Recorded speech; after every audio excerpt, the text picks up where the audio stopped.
नमस्कार, आप देख रहे हैं जौनपुर टुडे और मैं हूं शुभम अग्रहरी। साथियों, जैसा आप सभी को पता है कि जम्मू कश्मीर में विधानसभा का चुनाव चल रहा था। अब चुनाव संपन्न हो चुका है। बीते मंगलवार को तीसरे और आखिरी चरण का चुनाव था, जो बड़े ही शांतिपूर्वक संपन्न हो चुका है।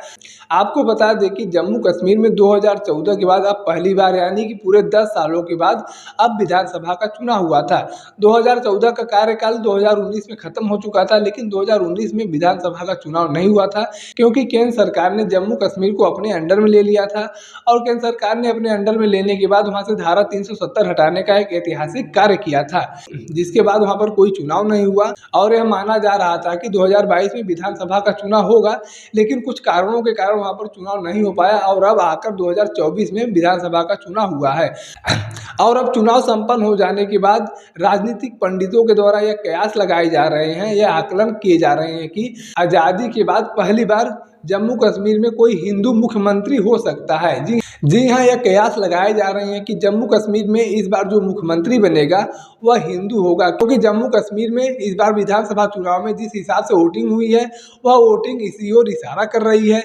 और इसके पीछे सबसे बड़ा कारण माना जा रहा है कि जब जम्मू कश्मीर में पहले चरण का चुनाव हुआ था, तो उसमें 61.38% वोटिंग हुई थी। और जब दूसरे चरण का चुनाव हुआ तो उस दूसरे चरण के चुनाव में मैक्सिमम सीटें ऐसी थी जो कश्मीर घाटी की ही सीटें थीं। और कश्मीर घाटी में मुस्लिम बाहुल इलाके आते हैं।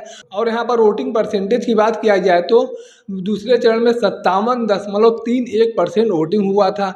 तो वहीं अगर तीसरे चरण की बात किया जाए तो तीसरे चरण में जम्मू कश्मीर के कुल 7 जिलों के 40 विधानसभा सीटों पर चुनाव हो रहा था। और इस तीसरे चरण के चुनाव में मैक्सिमम सीटें जम्मू से थी। यहाँ से कुल 28 विधानसभा सीटों पर चुनाव हो रहा था। और वहीं कश्मीर घाटी की बात किया जाए तो यहाँ पर कुल 16 विधानसभा सीटों पर चुनाव हो रहा था। और इस तीसरे चरण के चुनाव में 66.56% का वोटिंग रेट रहा। तो ऐसे में ये कहा जा सकता है कि हिंदू बाहुल इलाकों में जमकर वोटिंग हुई है। लोगों ने घर से निकलकर अपना वोट दिया है।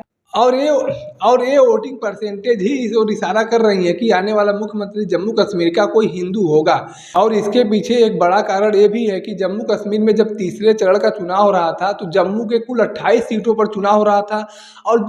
और उन 28 सीटों पर मैक्सिमम कैंडिडेट जो थे वह हिंदू ही थे। और वहाँ पर वोटिंग भी भरपूर हुई है। तो ऐसे में कहीं ना कहीं ये भी कहा जा सकता है कि जब इतनी भरपूर मात्रा में वोटिंग हुई है, तो उन 28 सीटों पर से जब विधायक चुन कर आएंगे, हिंदू विधायक चुन कर आएंगे, तो उन्हीं में से कोई ना कोई मुख्यमंत्री बनेगा। क्योंकि घाटी के क्षेत्रों में वोटिंग परसेंटेज कम रहा है और जम्मू के क्षेत्रों में वोटिंग परसेंटेज ज़्यादा रहा है। तो कहीं ना कहीं ये कहा जा सकता है कि आज़ादी के बाद पहली बार जम्मू कश्मीर में एक हिंदू मुख्यमंत्री बनने वाला है। बाकी आगे क्या कुछ होता है यह देखना दिलचस्प होगा। जम्मू कश्मीर में हुए वोटिंग को लेकर आप अपनी क्या राय रखते हैं, कमेंट करके जरूर बताएं। अगर वीडियो को आप फेसबुक पर देख रहे हैं तो पेज को फॉलो करें, यूट्यूब पर देख रहे हैं तो चैनल को सब्सक्राइब करना ना भूलें। धन्यवाद।